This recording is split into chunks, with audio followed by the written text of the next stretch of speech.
Acabamos de ver la red capilar peritubular, acabamos de ver los vasos rectos, continuamos. Esto ya lo vimos, esto ya lo vimos. Vamos ahora a la membrana glomerular, ¿sí?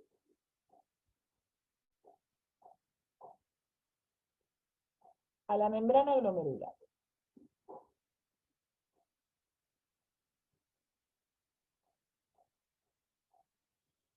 Bueno, entonces, ¿de qué vamos a hablar ahora? Vamos a hablar de cómo es que se filtra ese líquido a nivel de la cápsula de Bowman. ¿Cómo es que se produce ese filtrado? Ese colador del que hablamos? ¿Qué se pasa y qué no pasa? Del líquido, del plasma, a la cápsula de Bowman. ¿Está? Entonces, acá lo ven ese ovillo de capilares fenestrados, y estas que son como arañitas que se ven de afuera, son los podocitos. ¿Tá? O sea que estas arañitas que se ven son podocitos, ¿sí? Son células epiteliales. Acá viene la arteriola aferente, el glomérulo, de ahí sale la arteriola eferente. Todo esto está dentro de la cápsula de Bowman y el líquido básicamente se filtra, ¿sí? Y después ingresa acá al túbulo contorneado proximal. Si yo estoy adentro del capilar y miro para afuera, ¿qué veo? Veo fenestraciones, que son estos agujeros, a nivel del endotelio, veo una membrana basal y veo los podocitos, ¿sí? Veo las fenestraciones, veo la membrana basal y veo los podocitos, las arañitas estas, ¿está? Y lo que está acá dentro del capilar va a tener que pasar por estos agujeros, por estas fenestraciones, va a tener que atravesar la membrana basal, va a tener que pasar acá entre las patitas de las arañitas y llegar al interior de la cápsula de Bowman, ¿sí? O sea que esta membrana glomerular está compuesta por una capa endotelial capilar, con estas fenestraciones o poros, luego viene una membrana basal que tiene carga negativa, y luego viene una capa de células epiteliales, que son estos podocitos, que dejan poros entre las patitas. ¿Está? A pesar, es decir, estos capilares fenestrados, que tienen agujeros, son más permeables que, por ejemplo, los capilares continuos, que son los capilares que, por ejemplo, irrigan al músculo estriado esquelético. ¿Sí? La permeabilidad de esta membrana glomerular es de 100 a 500 veces superior a la de los capilares comunes. O sea que se deja pasar mucha cosa, ¿sí? Pero de cualquier manera no se deja pasar todo. Tiene una permeabilidad selectiva este glomérulo. ¿En función de qué? ¿De qué va a depender de que algo se filtre o no se filtre?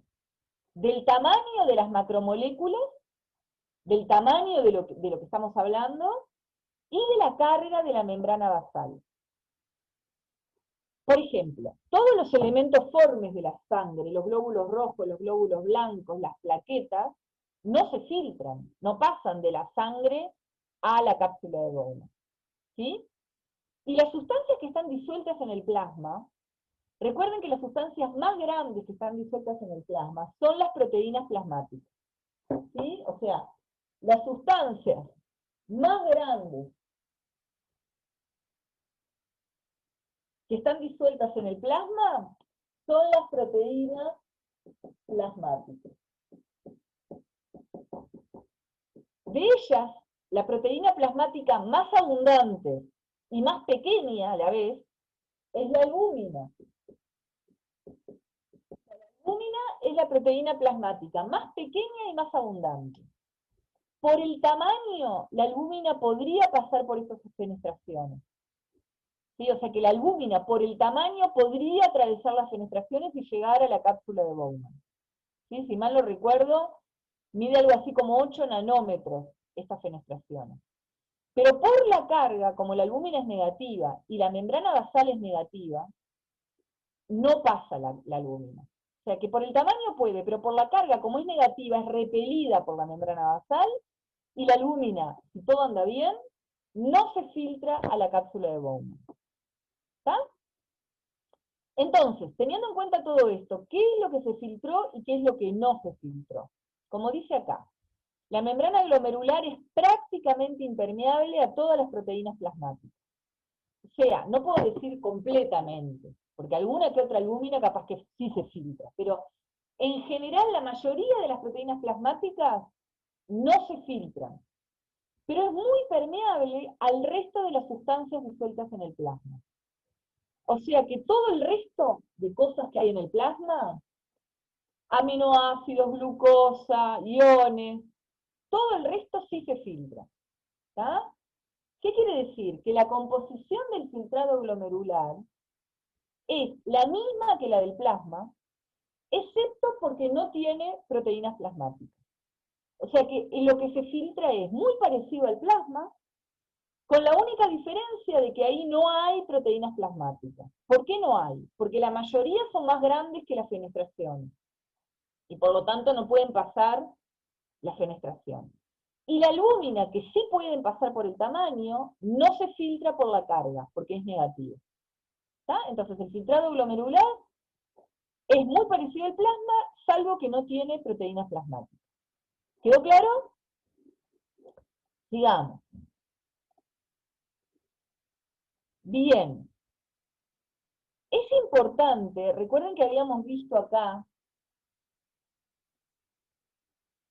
que básicamente a nivel de la cápsula de Bowman se producía la filtración, la flecha indica eso, y a nivel del resto de la tubería hay dos cosas que pasan, reabsorción y secreción. ¿Por qué ocurre eso? Bueno, en parte ocurre eso por las presiones que juegan en los lechos capilares, ¿verdad? Entonces, hay dos lechos capilares. El glomérulo, que tiene una alta presión, dada por la presión hidrostática o presión capilar, que tiende a que el líquido se filtre. Pero los capilares peritubulares, y en esto también es parecido a lo que ocurre a nivel de los vasos rectos, ¿sí? Hay una baja presión, o sea, en los capilares peritubulares hay una baja presión, ¿tá? Acá hay una baja presión, porque si no, si fuera lo mismo que en el glomérulo, el líquido tendería a salir. Y yo al revés, yo quiero que la mayoría de las cosas que se filtraron acá y que eran importantes para el organismo, vuelvan a la sangre, se reabsorban. Para que eso ocurra, la presión dentro de los capilares peritubulares es una presión baja que tiende a la reabsorción. ¿Sí? Porque si no, nada de esto podría ocurrir. Ay, perdón. Entonces, a nivel de los glomérulos hay una alta presión que tiende a la filtración, y a nivel de los capilares peritubulares hay una baja presión que tiende a la reabsorción. El flujo sanguíneo no es lo mismo a nivel de los capilares peritubulares que a nivel de los vasos rectos. ¿Se acuerdan que los vasos rectos eran aquellos vasos que irrigaban a las asas de Henle de las nefronas yuxtamedulares? ¿Sí? Fíjense, solo el 1 a 2% del flujo sanguíneo renal, acuérdense que el riñón era un órgano muy irrigado, llegaba mucha sangre. Solo el 1 al 2% de ese flujo fluye por los vasos rectos. O sea que por los vasos rectos fluye poca sangre, si la comparamos con la sangre que fluye por los capilares peritubulares. ¿Está? Y mientras que el flujo sanguíneo a nivel de la médula, a nivel de los vasos rectos, es lento, el flujo sanguíneo a nivel cortical es rápido. O sea que a nivel de los capilares peritubulares llega mucha sangre que viaja muy rápido. Y recuerden que los capilares peritubulares irrigan a todas las nefronas corticales y a la parte cortical de las nefronas yuxtamedulares. Sin embargo, por los vasos rectos llega poca sangre y viaja lento. E irriga, y esto después al final de la clase vamos a ver que es importante, a los vasos rectos, perdón, irriga a las asas de Henle de las nefronas yuxtamedulares. ¿Queda claro? Bien. Vamos a ir ahora a la segunda parte de la clase, todavía nos faltan dos partes más. ¿Tá? La segunda parte de la clase es larga, como les dije, es el manejo tubular del filtrado glomerular.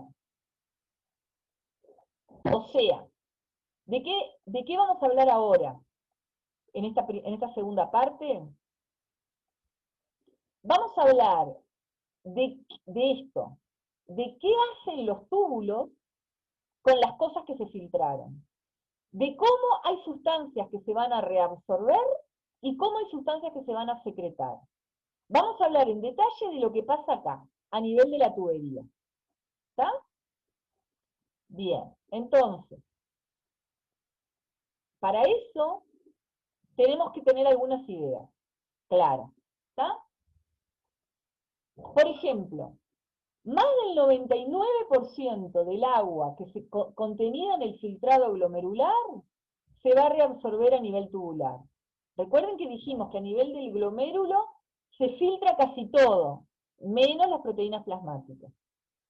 La mayoría del agua que se filtró se va a reabsorber. Si no se reabsorbiera, yo viviría orinando, estaría orinando y orinando y orinando muchísimo, ¿verdad? Y yo orino alrededor de 1,5 litros, 2 litros por día, si mal no recuerdo. ¿Por qué? Porque la mayor parte del agua que se filtró se va a reabsorber, vuelve a la tubería. ¿Está? Por lo tanto, los solutos que no se reabsorben, acuérdense que hay cosas que se filtraron, sobre todo las sustancias de desecho que se van a filtrar a nivel del glomérulo, que no se van a reabsorber, que no van a volver a la sangre, porque en el fondo yo quiero que se eliminen por la orina. ¿Está?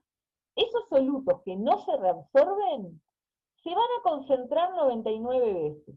Porque como yo voy a reabsorber el agua, esos solutos se van a ir concentrando a medida que avanzan por la tubería. ¿Está? Y después lo otro que también estuvimos medio diciendo, es que algunos solutos como la glucosa o los aminoácidos, que son muy importantes para el organismo, se van a reabsorber casi por completo. ¿Se acuerdan el ejemplo, no? Que vimos acá. Acá dijimos, acá, ¿verdad? Que hay algunas sustancias que se van a filtrar y se van a reabsorber por completo, que no van a aparecer en la orina. Ejemplo, glucosa, aminoácidos, ¿está? Eso es lo que le estamos diciendo acá. ¿Cuál es el mecanismo básico de transporte a través de la pared tubular? O sea, ¿cómo es que estas sustancias se reabsorben? Vuelven a la sangre. Y básicamente ahí hay dos tipos de transporte que ya estudiamos al principio del semestre pasado, en BBO3. ¿Sí? Uno es el transporte activo, ya sea primario o secundario. Recuerden que el transporte activo era un transporte en contra del gradiente de concentración. Eran cosas que pasaban de donde estaban menos concentradas a donde estaban más concentradas. Y que para eso necesitaban energía. ¿La energía de dónde la sacaban? Si era primario, la sacaban del ATP. Y si era secundario, la sacaban de un gradiente de concentración de otra sustancia. ¿Sí? Y luego, el otro mecanismo de transporte básico es el transporte pasivo, sin gasto de energía. Ahí las cosas pasan de donde están más concentradas a donde están menos concentradas, ¿sí? ¿Y de dónde sacan la energía? La sacan, ¿verdad? Digamos, no necesitan sacar la energía porque van de donde están más concentradas a donde están menos concentradas. Los ejemplos son difusión simple o difusión facilitada. Muy bien, sigamos. ¿Cómo se reabsorbe el agua y otros solutos filtrados? A ver si primero entienden acá el esquema. Acá estamos, por ejemplo, a nivel del túbulo proximal. ¿Sí? Recuerden que de la cápsula de Bowman se origina el túbulo proximal. Esta es la luz del túbulo. Por lo tanto, todo lo que viaja por acá se termina excretando por la orina. Estas son las células del túbulo, que son células epiteliales. ¿Está?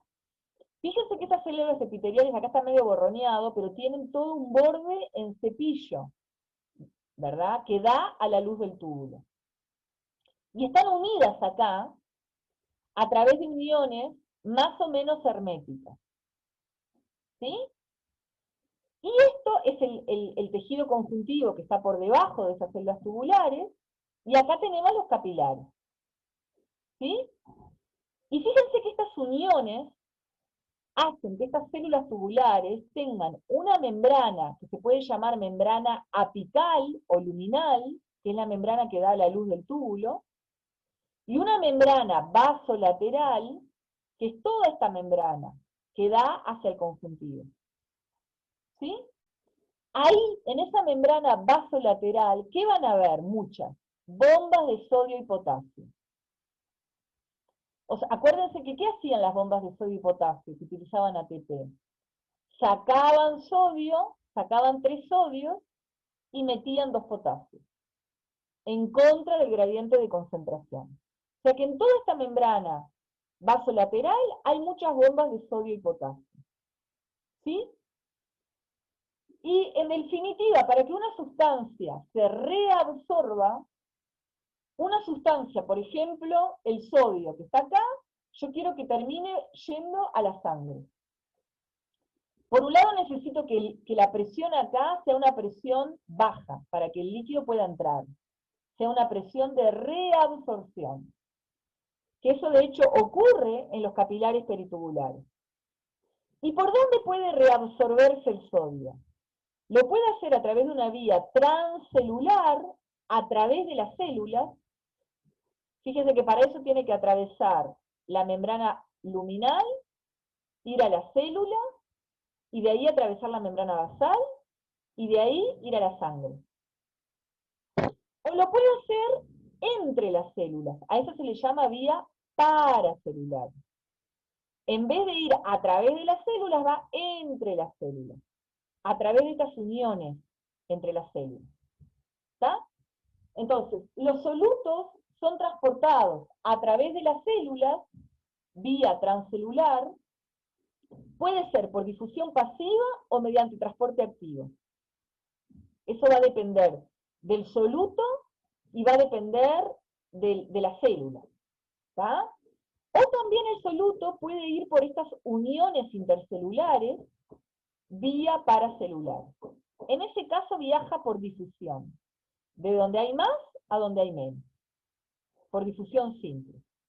¿Sí? Y termina llegando al interior del capilar. Sigamos. Acá les damos un ejemplo de cómo se transporta el sodio. Cómo el sodio, a nivel del túbulo proximal, se va a reabsorber. Cómo el sodio pasa desde la luz del túbulo, finalmente, al interior del capilar. ¿Está? Como les comenté, fíjense que en estas células, fundamentalmente del túbulo proximal, hay muchas entradas y salidas, ¿ven? Eso siempre habla de que se aumenta la superficie de absorción. Y por lo tanto hay muchas bombas de sodio y potasio.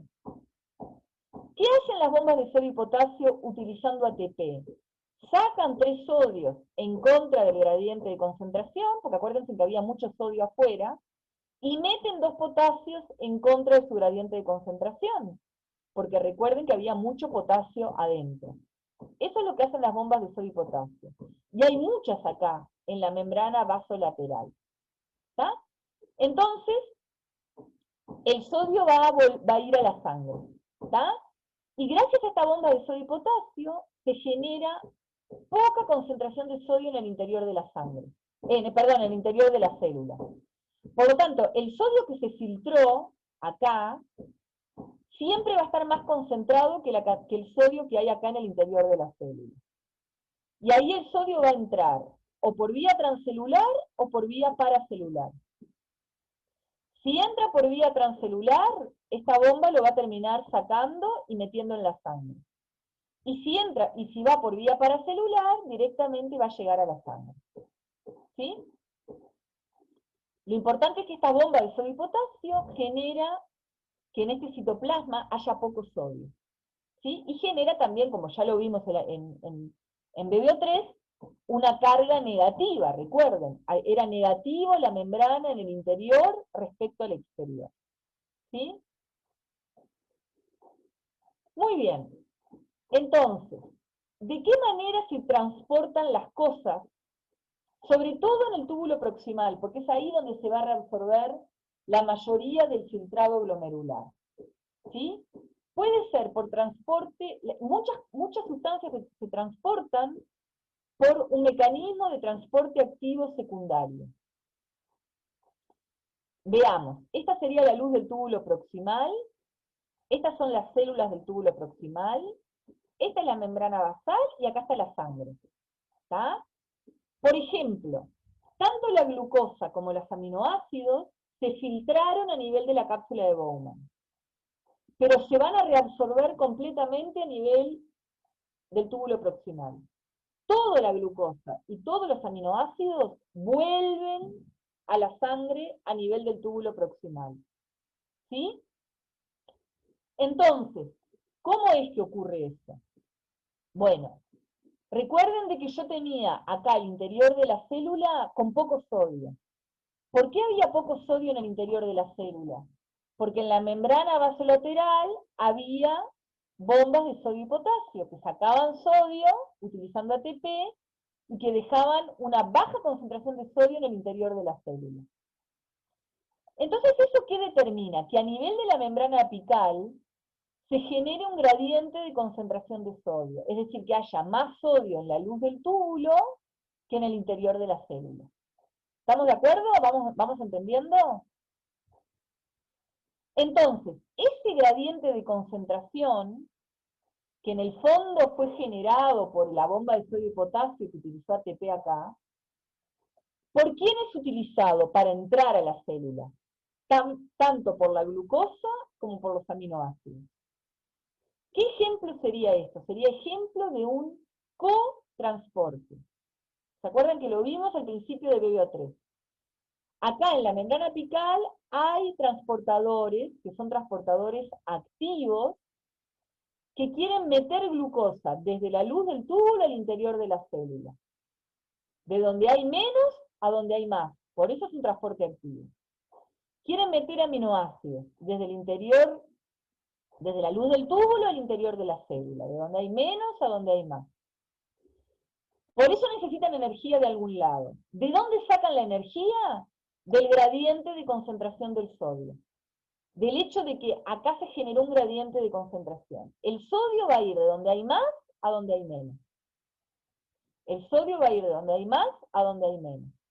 Y la energía de ese gradiente es utilizada por estas proteínas transportadoras para meter glucosa en contra de su gradiente, para meter aminoácidos en contra de su gradiente. ¿Está? Entonces, en el túbulo proximal se va a producir el cotransporte de glucosa y de aminoácidos. Los dos se meten adentro de la célula. ¿De dónde sacaron la energía para eso? Del gradiente de concentración de sodio. Una vez que entraron la glucosa y los aminoácidos al interior de la célula, ahora la cosa cambia, porque ahora hay más glucosa en el interior que en el exterior. Hay más aminoácidos en el interior que en el exterior. ¿Cómo atraviesan esta membrana basal? La atraviesan por difusión facilitada. ¿Qué era la difusión facilitada? Recuerden que era aquel ejemplo de difusión pasiva, digamos, porque no se necesitaba energía. Acá la sustancia iba de donde había más a donde había menos, pero se necesitaba transportadores, tanto en la membrana basal de las células del túbulo proximal. Se necesitan transportadores para transportar glucosa como para transportar aminoácidos hacia la sangre. ¿Estamos de acuerdo? Y de esa manera, tanto la glucosa como los aminoácidos terminaron adentro de la sangre, se reabsorbieron a nivel del túbulo proximal. ¿Sí? En algunas células también existe lo que se llama el contratransporte, que era lo opuesto al cotransporte. En el cotransporte se transportaba lo que yo quería transportar en contra del lo que yo quería transportar, que por ejemplo era el aminoácido, en la misma dirección que el ion cotransportado, que era el sodio. ¿Se acuerdan?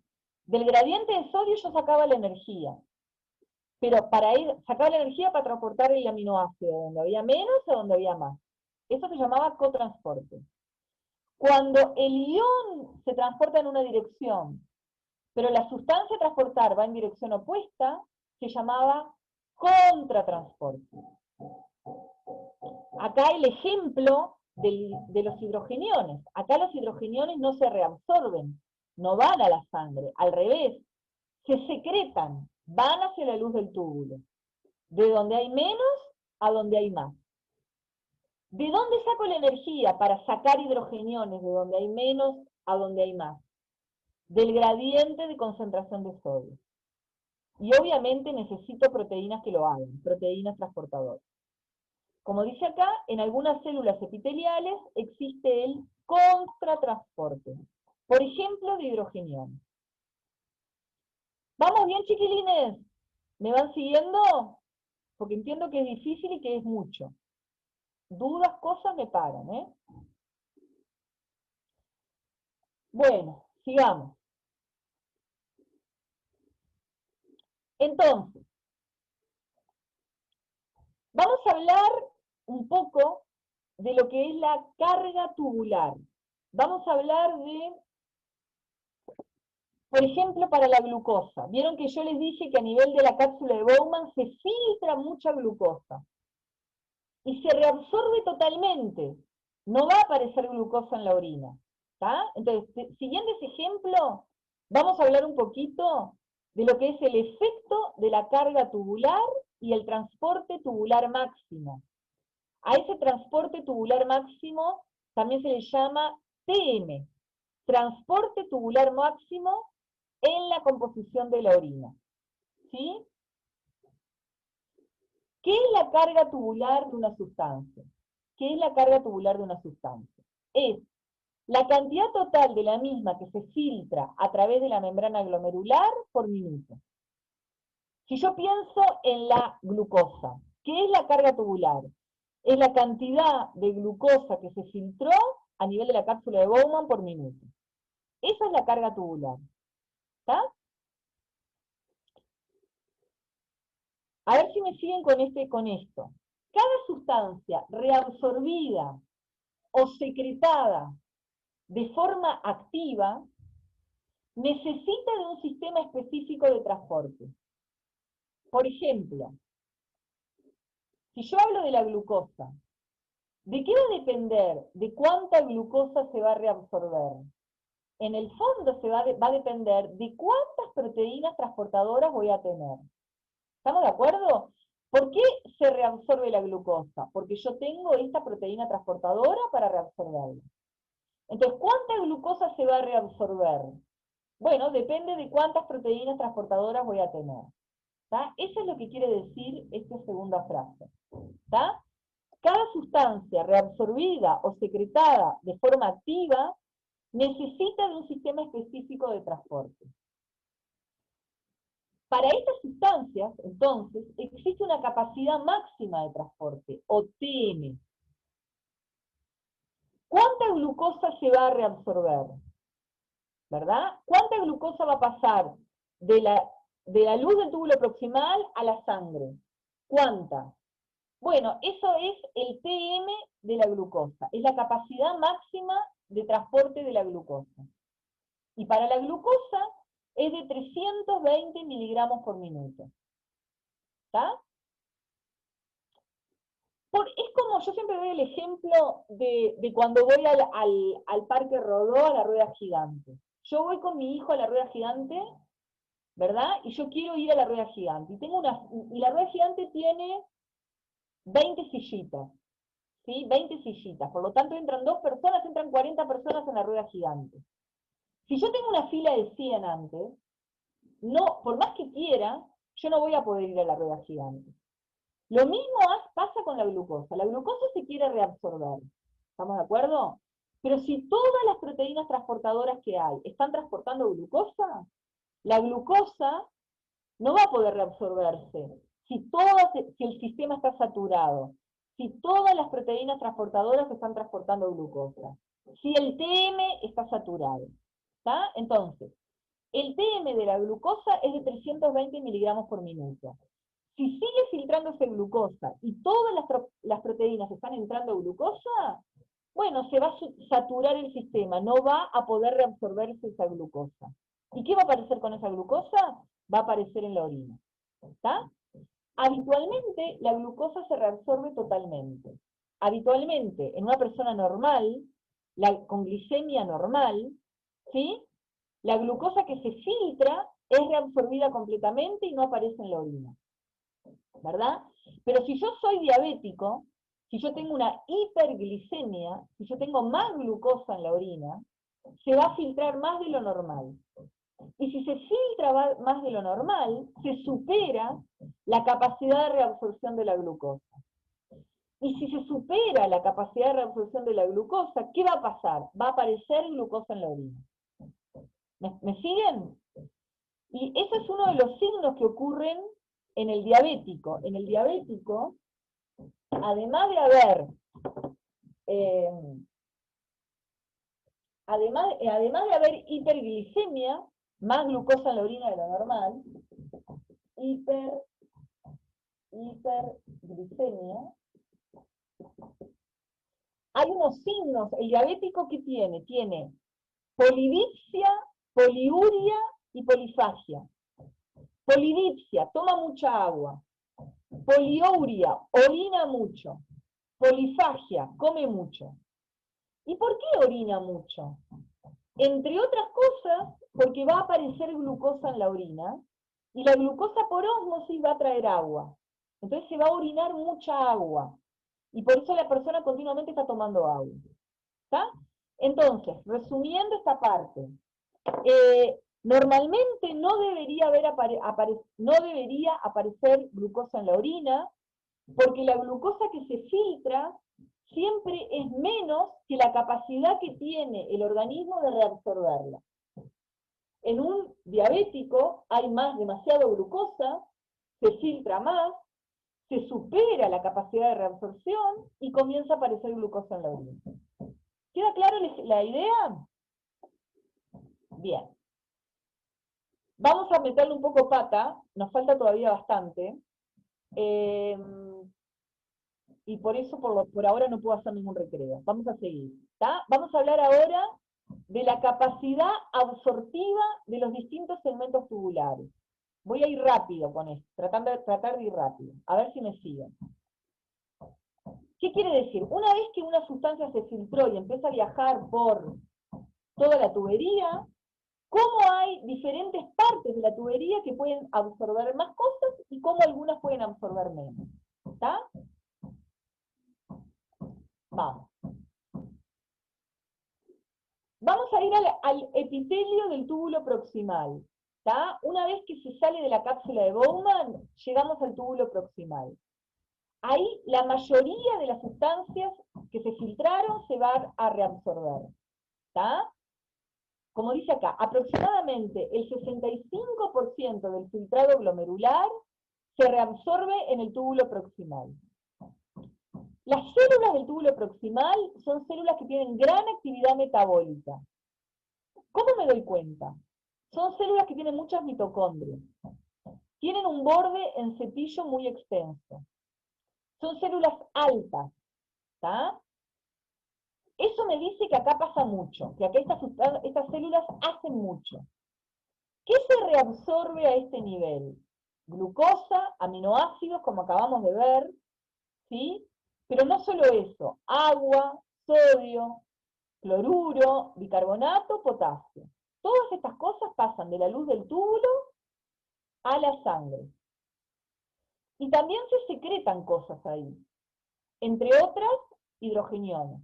O sea que a nivel del túbulo proximal también se va a secretar. Y acá lo que dice acá, en el medio, es isoosmótico. ¿Por qué? Porque el líquido, esto acuérdense que se llamaba filtrado glomerular, el filtrado glomerular a ese nivel es isotónico respecto al plasma. Está igualmente concentrado que el plasma sanguíneo. ¿Por qué? Porque todas estas cosas que se reabsorben, también va agua. O sea, el túbulo proximal es permeable al agua. Entonces, se reabsorbe todo esto, el agua lo acompaña. Entonces no cambia básicamente la concentración. O sea, cambia lo que hay adentro del filtrado glomerular, pero la concentración es más o menos la misma que la del plasma sanguíneo. Es isotónico respecto al plasma sanguíneo. ¿Estamos de acuerdo? ¿Quedó claro? Sigamos. ¿Qué pasa entonces a nivel del túbulo proximal? Fíjense, acá estamos midiendo la concentración de algo, del filtrado, respecto a la longitud del túbulo. Acá comienza el túbulo proximal, acá termina el túbulo proximal. Hay sustancias, como el sodio, como el cloruro, que más o menos se mantienen igual al principio que al final. ¿Por qué? Porque se reabsorben, pero no completamente. ¿Sí? Hay sustancias, como la glucosa, como los aminoácidos, que al principio del túbulo están y que al final del túbulo no. ¿Por qué? Porque a nivel del túbulo proximal, estas sustancias se reabsorben completamente, vuelven a la sangre. Y hay sustancias, como la creatinina, como la urea, que a medida que avanzan por el túbulo se van como concentrando. ¿Por qué? Porque no solo que no se reabsorben, sino que también hasta se secretan. ¿Sí? Entonces, como cosa general, las sustancias necesarias para el organismo, como la glucosa y los aminoácidos, se reabsorben completamente. Y las sustancias de desecho, como la urea o la creatinina, a medida que avanzan en el túbulo, se van concentrando. ¿Sí? Sigamos. Vamos ahora a la porción fina del asa de Henle. Recuerden que después del túbulo proximal arranca el asa de Henle, que tiene una rama descendente y una rama ascendente. Y esa rama descendente tiene una porción gruesa y una porción fina. ¿Está?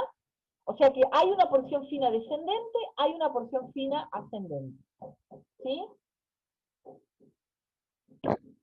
Bien. ¿Qué pasa con esta porción fina? Es un epitelio muy delgado. No tiene, acá se lo ve, muy planito. No tiene borde en cepillo. No tiene pocas mitocondrias. ¿Eso qué me dice? ¿Que tiene mucha actividad metabólica? No. Eso me dice que tiene poca actividad metabólica. Si la comparamos con el túbulo proximal. ¿Qué pasa poco acá? Que no se reabsorbe mucho nada, ni se secreta mucho nada. Que no hay muchas cosas que ocurran. Por eso es un epitelio tan sencillo. ¿Sí? Lo único que podemos decir de este epitelio es que la porción descendente es muy permeable al agua. Es decir, que hay mucho agua del interior de la luz que se reabsorbe, que vuelve a la sangre. Y a diferencia de eso, la porción ascendente del segmento delgado es menos permeable al agua que la porción descendente. O sea que, si es menos permeable al agua, quiere decir que el agua no se va a poder reabsorber tanto. ¿Sí? Seguimos. Vamos a ir ahora a la porción ascendente gruesa del asa de Henle. ¿Qué estamos hablando? Estamos hablando de esta parte. De la porción gruesa ascendente del asa de Henle. Nuevamente es una parte importante. Así como el túbulo proximal era importante, esta también es importante. ¿Está? ¿Qué tiene esta parte? Tiene células epiteliales grandes. Tiene un borde en cepillo más rudimentario que el del túbulo proximal. Tiene uniones estrechas más cerradas. O sea que las células, de alguna manera esto me va a decir que esta parte es muy impermeable al agua. ¿Se acuerdan que habíamos dicho que el túbulo proximal permitía pasar agua. Sin embargo, esta porción gruesa del asa de Henle, no deja pasar agua, porque estas uniones estrechas entre las células son muy cerradas. ¿Está? ¿Qué otra cosa hay acá? Como las células son más altas y tienen más mitocondrias, acá hay más actividad metabólica. Capaz que no tanto como en el túbulo proximal, pero seguramente más que en el asa de Henle, que en la porción delgada del asa de Henle. ¿Sí? ¿Qué ocurre acá, que está en negrita? Existe transporte activo de sodio y cloruro, y es muy importante. ¿Está? En la porción gruesa del asa de Henle, existe transporte activo de sodio y cloruro. Y esta porción es prácticamente impermeable al agua. ¿Qué quiere decir? Que se va a reabsorber cosas, sodio, cloruro, potasio, calcio, bicarbonato, magnesio, como dice la flecha acá. Se va a secretar hidrogeniones, como dice la flecha acá. Y este líquido, este filtrado que progresa por la porción gruesa del asa de Henle, se va a hacer hipotónico respecto al agua. Perdón, cualquier cosa, respecto al plasma. ¿Está? ¿Qué quiere decir? Este líquido se va a diluir. ¿Por qué? Y bueno, se le van a sacar cantidad de cosas, se va a reabsorber cantidad de iones, pero el agua no lo puede acompañar. El agua, como estas uniones son muy cerradas, esta pared es muy impermeable al agua, el agua no puede por ósmosis acompañar estos iones. Entonces, ¿qué va a pasar con este líquido? Se va a diluir, se va a hacer hipotónico respecto al plasma sanguíneo. ¿Me van siguiendo, chiquilines? ¿Sí o no? Quiero ver alguna cara que me diga algo. ¿Sí o no? Romina Viera, que te estoy viendo. ¿Me estás Sí, siguiendo? sí, Bien. Camila González, ¿sí? ¿Me estás sí, siguiendo? profe. Bien. Sigamos. Acá se ve esa porción ascendente gruesa del asa de Henle, ¿está? Acá están las células, acá está la luz del túbulo, acá está el intersticio, ¿sí? Como dijimos, acá vamos a tener esta es la luz del túbulo, esta es la sangre. En la membrana vasolateral hay bombas de sodio y potasio, que sacan sodio y meten potasio utilizando ATP. Y que por lo tanto dejan una concentración baja de sodio acá. Esa concentración baja de sodio acá es utilizada por el sodio para entrar acá. ¿Quién entra también, además del sodio y del potasio? Dos cloruros. Acá, esto es una proteína transportadora que transporta sodio, cloruro y potasio al interior de la célula. ¿Sí? Parte de ese sodio va a la sangre, el cloruro también, y el potasio parte va a la sangre, parte se va a secretar. ¿Está? Pero en definitiva, hay mucho sodio y cloruro que se va a reabsorber, que va a ir desde la luz de la porción gruesa del asa de Henle hacia la sangre. Y como el agua no lo va a acompañar, este filtrado glomerular se va a volver hipotónico, se va a volver eh, más, eh, más diluido que el plasma sanguíneo. ¿Sí? Sigamos. Bueno, eh, falta poquito y hacemos un recreo. Vamos a hablar ahora del túbulo distal. Túbulo distal.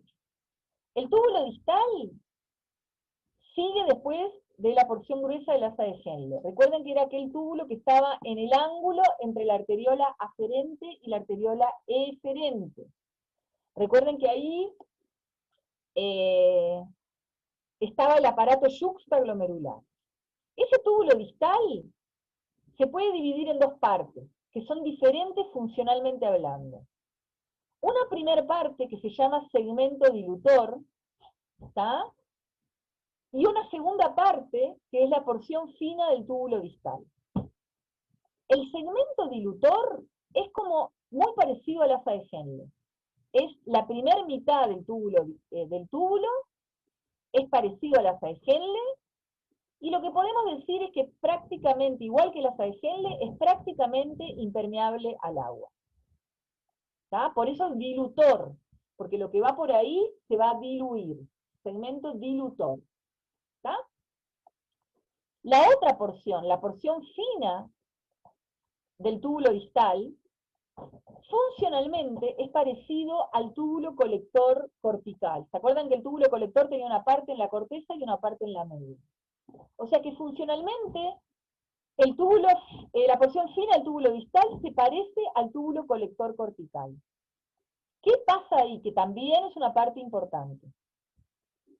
Miren, ¿qué pasa ahí? Creo que viene acá. Ahí es donde se va a reabsorber sodio y se va a secretar potasio. Eso se acuerdan que lo vimos, que era regulado por la aldosterona. La aldosterona aumentaba la reabsorción de sodio y aumentaba la secreción de potasio. ¿Qué quiere decir? Que el sodio va a ir desde la luz del túbulo hacia la sangre. ¿Y quién lo acompaña al sodio? El cloruro. ¿Y quién se va a secretar? ¿Quién va a ir al revés, desde la sangre a la luz del túbulo? El potasio. ¿Quiénes producían esta reabsorción de sodio y secreción de potasio regulados por la aldosterona? Las células principales. Las células principales. ¿Tá? Además, en este túbulo distal y túbulo colector, hay células que se llaman células intercaladas o pardas. ¿Qué hacen esas células?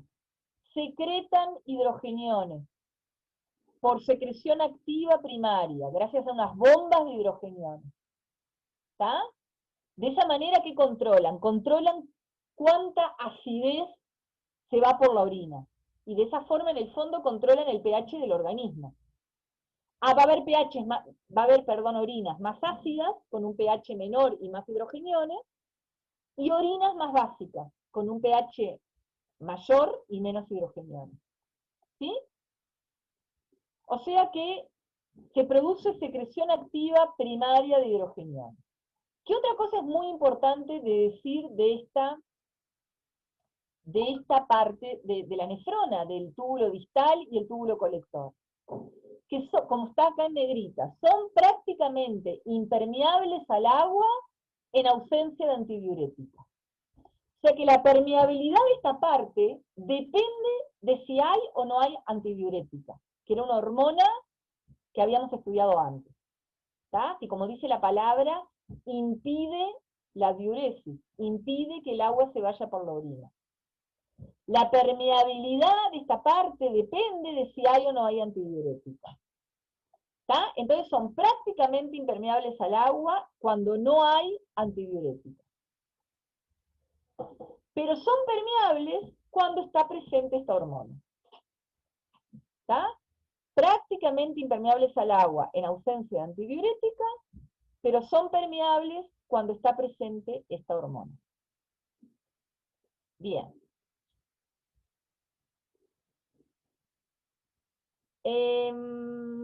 Déjenme ver cuánto falta, que ya estoy que no puedo más yo también. Está. Faltan 2 y hacemos un recreo. Vamos a hablar ahora del túbulo colector medular. Son células, ¿cómo está formada este túbulo? Son células epiteliales prácticamente cuboideas, con superficies lisas y pocas mitocondrias. ¿Eso me dice que pasa mucho acá o que pasa poco? Pasa poco. No son células muy activas metabólicamente. ¿Está? Tiene 2 características importantes. Su permeabilidad al agua está controlada principalmente por la antidiurética. ¿Qué quiere decir? Que cuando hay antidiurética, es muy permeable al agua. Cuando hay antidiurética, el agua pasa desde la luz de este túbulo colector a la sangre. El agua queda en el cuerpo y se produce una orina concentrada, una orina con poca agua y muchos electrolitos. Al revés, cuando no hay antidiurética, ¿qué va a pasar? Va a eliminarse una orina con mucha agua y pocos electrolitos. Cuando no hay antidiurética, el agua no se va a reabsorber, no va a volver a la sangre, se va a eliminar por la orina. ¿Está? Entonces la permeabilidad de esta parte está controlada por la antidiurética. ¿Qué otra cosa ocurre en este túbulo colector? Se secretan hidrogeniones contra un gradiente de concentración, ¿verdad? Es decir, que se secretan más hidrogeniones, con lo que se ayuda a controlar el equilibrio ácido-básico de los líquidos corporales. Se agregan hidrogeniones a la orina, se hace que la orina sea más ácida. ¿Está? Chiquilines, nos falta un trecho, que es la última parte de la clase, y que no es fácil. Perdón, todavía está esto. Bueno, acá vamos a mirar esto y después hacemos un recreíto, ¿está? Fíjense, acá lo que estamos viendo es todos los sectores de la nefrona, ¿sí? Y acá vemos cómo se concentran las sustancias que se filtraron, cómo se concentran o no las sustancias que se filtraron.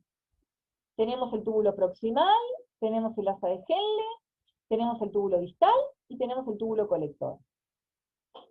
Las sustancias que desaparecen de la tubería, como glucosa, aminoácidos, proteínas, fueron sustancias necesarias para el organismo. Son sustancias que se reabsorbieron. ¿Está? Que ya no se van a eliminar por la orina. Las sustancias que se empiezan a concentrar a nivel del túbulo colector son sustancias que se fueron concentrando mientras viajaron por la tubería. Son sustancias de desecho, como la creatinina, la inulina, la urea. Y con los iones pasa de todo. Al principio se mantienen igual que en el plasma, después algunos se concentran, pero después se vuelven a diluir, ¿está? Básicamente se termina secretando bastante potasio, por eso el potasio va acumulándose a medida que viaja por la tubería, el cloruro y el sodio no tanto, y el bicarbonato menos. Como dice acá, el grado de concentración de una determinada sustancia en el líquido tubular dependerá de la reabsorción de la misma en relación con la reabsorción de agua. Si la cantidad de agua que se reabsorbe es mayor, la sustancia se concentrará, que es lo que ocurre con las sustancias de desecho, ¿verdad? Y viceversa. Las sustancias que se concentran son las que se eliminan y o secretan. Y las que se diluyen en el interior del túbulo son las que se reabsorben siendo necesarias para el organismo. ¿Sí?